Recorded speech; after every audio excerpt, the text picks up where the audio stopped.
Passport বানানো শিখছে জিয়া রহমানের হাত থেকে। মানুষ জানতোই না যে বিদেশে গেলে চাকরি পাওয়া যায়, টাকা পাওয়া যায়। সে তো আমাদেরই শুধু নেতা না, সে মুসলিম বিশ্বের একজন জাতীয়তাবাদ নেতা। আমি আসছি আমার প্রিয় নেতার প্রতি শ্রদ্ধা জানানোর জন্য। জিয়া রহমান আমাদের নবগঞ্জ উপজেলা ভিজিটে গেছিল, তখন আমি ক্লাস 7-এ পড়ি।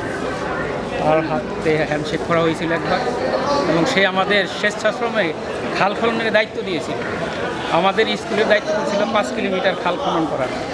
সেই 5 কিলোমিটার খাল আমরা 15 দিনে খনন করছি, যেখানে এখনও 22 ফিট পানি, এবং সেই খালের পানি দিয়ে ওই অঞ্চলে ইরিগেশন হয়েছে, মানুষ কৃষিকাজ করছে।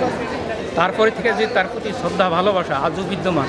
প্রিয় নেতার প্রতি আমি এখন ফাতিহা পাঠ করে দোয়া করলাম আমার আত্মার শান্তি, এবং আমি আল্লাহর কাছে চাই তারা দেশ ও জাতির জন্য জীবন দিয়েছে, দেশ ও জাতির কল্যাণে কাজ করছে, আল্লাহ তাআলা যেন তাদেরকে জান্নাতবাসী করে।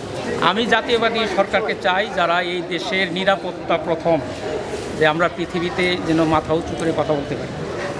আমার কথা সেই অধিকার যিনি প্রতিষ্ঠা করবেন সেই রকম সরকারকে আমরা সমর্থন করি।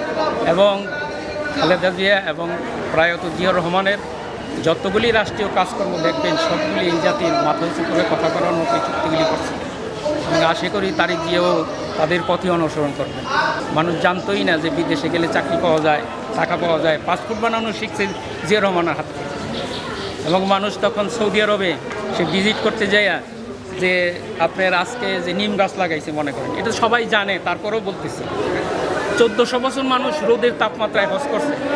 আর জিয়া রহমান 1978 সালে সেই সৌদি আরবের মদিনা মনোয়ারা থেকে শুরু করে যেই এরিয়াটাতে হজ হয় সেখানে কয়েক হাজার নিম গাছ লাগাইছে। সৌদি আরবের লোকজন এটার নাম দিয়েছে জিয়া গাছ। এখন আজকের প্রচণ্ড রৌদ্র ওই নিম গাছের ছায়ায় আজকে হাজির অবস্থা। এই যে আল্লাহ তাআলা তারে দিয়ে একটা ভালো কাজ করাইছে, এবং যিনি আল্লাহ তাআলা যাকে ভালোবাসেন তারে দিয়ে কিছু ভালো কাজ করা, এটা পৃথিবীতে যতদিন হজ হবে ততদিন মানুষ সেখানে ছায়া পাবে এবং এই সওয়াবও পাবে। আরেকটা হইল আমাদের মুসলিম ভাই দেশগুলির ভিতরে ইরান ইরাক যুদ্ধ শুরু হয়েছিল, উনি সেই যুদ্ধের সমাপ্তি ঘটাইছিলেন। তার 15 দিনের মাথায় তাকে হত্যা করা হয়, আবার যুদ্ধ শুরু। মুসলমান ভাইদের ঐক্যের জন্য সে অনেক কাজ করছে, এবং সার্ক কান্ট্রির সার্ক গঠনের জন্য সে কাজ করছে, কিন্তু জীবিত অবস্থায় সে সার্ক উদ্বোধন করে দিতে পারে।